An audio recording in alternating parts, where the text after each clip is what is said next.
안녕하세요. 누린교회 성도 여러분. 신약 성경 쓰기 103번째 날입니다. 오늘 우리가 쓸 본문은 디모데전서 4장 그리고 5장입니다.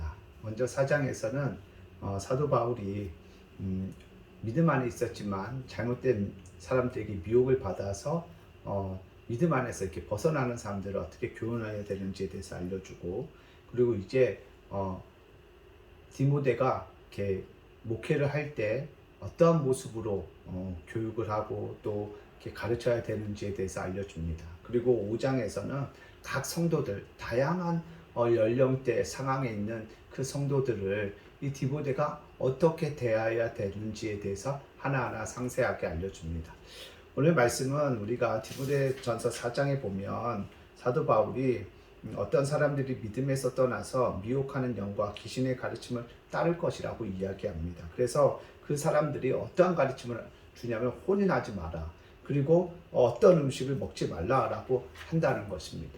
그래서 사도 바울이 말하는 것은 무엇이냐면 음식물 통해서 거룩해지고 음식물 때문에 더 거룩해지고 덜 거룩해지는 게 아니라는 것입니다. 거룩은 음식물을 통해서 구분되어지는 것이 아니라는 것입니다. 사도 바울은 5절에서 하나님의 말씀과 기도로 거룩하여진다라고 말합니다. 여러분, 우리의 삶을 거룩으로 이끌어가는 것이 과연 우리의 외적인 어떤 일들, 조건들을 통해서 나타날까요? 음식물을 통해서 나타날까요? 음식을 먹고 안 먹고가 우리의 거룩함을 이루어가는 걸까요? 그렇지 않습니다. 우리를 거룩함으로 이끌어가는 것은 오직 하나님의 말씀과 하나님과의 깊은 교제가 있는 기도를 통해서, 그분과의 교제를 통해서 우리가 거룩하여지는 것이지, 세상적인 것으로 육체적인 것으로 음식을 먹냐 먹지 않느냐 그것을 통해서 우리는 거룩함에 이르는 것이 아니라는 것입니다.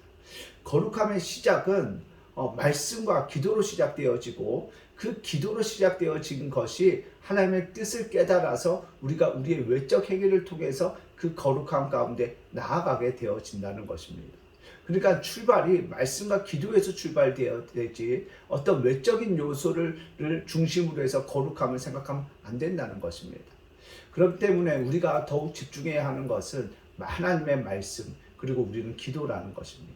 거기서 거룩의 능력이 입혀지는 것이지, 그 외의 것에서, 외형적인 것에서 결코 거룩의 능력이 입혀지지 않습니다. 거기에는 거룩의 힘이 없습니다. 그렇기 때문에 오늘 사도 바울의 권면대로 우리는 거룩한 자가 되어야 되죠. 왜냐하면 하나님이 내가 거룩하니 너희도 거룩하라고 말씀하셨습니다. 그럼 우리는 어떻게 하나님처럼 그 거룩함에 이룰 수 있을까요? 구별되어지는 삶을 살 수 있을까요? 그것은 말씀과 기도밖에 없다는 것입니다. 생명의 말씀, 하나님과의 깊은 교제 가운데 있는 기도 가운데 나아갈 때 그분이 주시는 그 은혜로, 그 말씀의 능력으로 우리가 거룩을 향하여 나아가게 되어지고, 거룩에 대한 하나님이 거룩하게 부어주시는 그 열정이, 그 마음이 우리 안에 생겨나는 줄 믿습니다.